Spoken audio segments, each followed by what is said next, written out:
Сәлеметсіңдер ме балалар, каналыма қош келдіңдер. Видеомен таныспас бұрын каналға тіркеліп, пікір қалдыруды ұмытпаңыздар.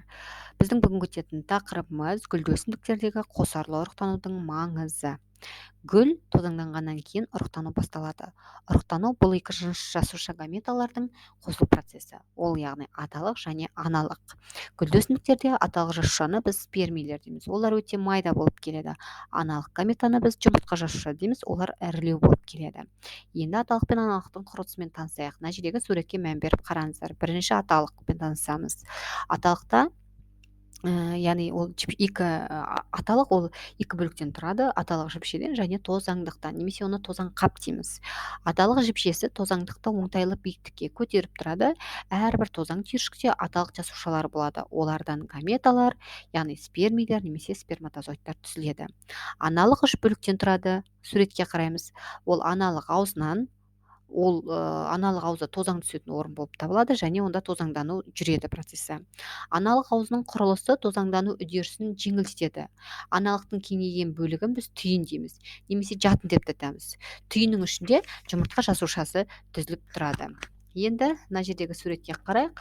Бұл жерде бізде гүлді өсімдіктердің ұрықтануы бейнеленген. Бұны дәптерлеріңізге салып алыңыздар суретті. Енді осы спермидің қалыптасуымен және аналық түйіндегі процестер қалай жүреді, осы туралы сіздерге айта кетемін, тыңдап отырыңыздар, жазып алыңыздар. Спермидің қалыптасуы қалай жүреді? Аналық аузында жетілген тозаң түйіршігі қабықшамен қапталады. Онда екі жасуша бар, ол вегетативті және генеративті. Көбею және өсу дейміз.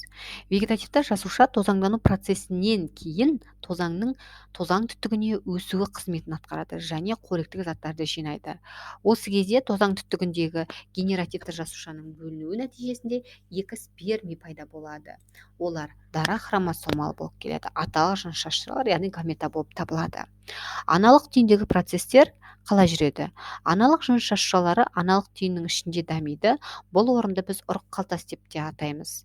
Түйінде археоспоралар деп аталатын жасушалар пайда болады. Олардың әрқайсысы бірнеше рет бөліну арқылы аналық жасушаларға айналады да мейоз жолымен екі рет бөлінеді.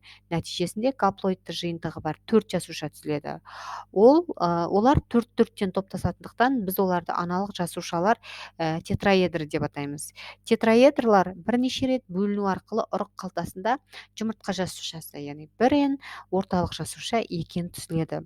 Ұрықтану сәтінде спермидің біреуі жұмыртқа жасушасымен қосылып диплоидты зигота түзіледі. Одан кейін жеміс дамиды. Екінші сперми орталық жасушасымен қосылады да эндосперм түзіледі. Эндоспермді білесіздер, тұқымның қоректік қоры түзіледі осының ішінде. Эндоспермнің хромосома жиынтығы триплоидты, үшен болып келеді. Эндоспермнің құрамында органикалық заттар, олар майлар, нәруыздар, көмірсулар өте көптеп жиналады. Ұрық қалтасының қабықшасынан тұқым қабығы түзіледі. Оны біз кожура деп атаймыз, тұқым қабығын. Яғни осындай бір мезгілде екі спермидің екі жасушаны ұрықтандыруын гүлді өсімдіктердің қосарлы ұрықтандыруы деп атаймыз. Жабық тұқымды өсімдіктерде өтетін бұл процесті алғаш рет орыс цитологы Навашин 1898 жылы ашқан болатын.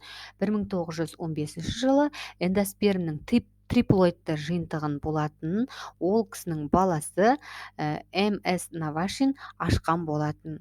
Енді балалар, сіздерге көбінесе осы ұбт-да қосарлы ұрықтану дегеніміз не, ол қалай жүреді, оны кім ашты, және аталық пен аналықтың құрылысы, жаңа айтып кеттім ғой бірінші видеода, нелерден тұрады, осы туралы сұрақтар өте көп кездеседі. Осы ақпараттарды дәптерлеріңізге жазып, түсініп оқып алыңыздар. Тыңдағандарыңызға рахмет. Менімен бірге болыңыздар. Келесі сабақта кездескенше.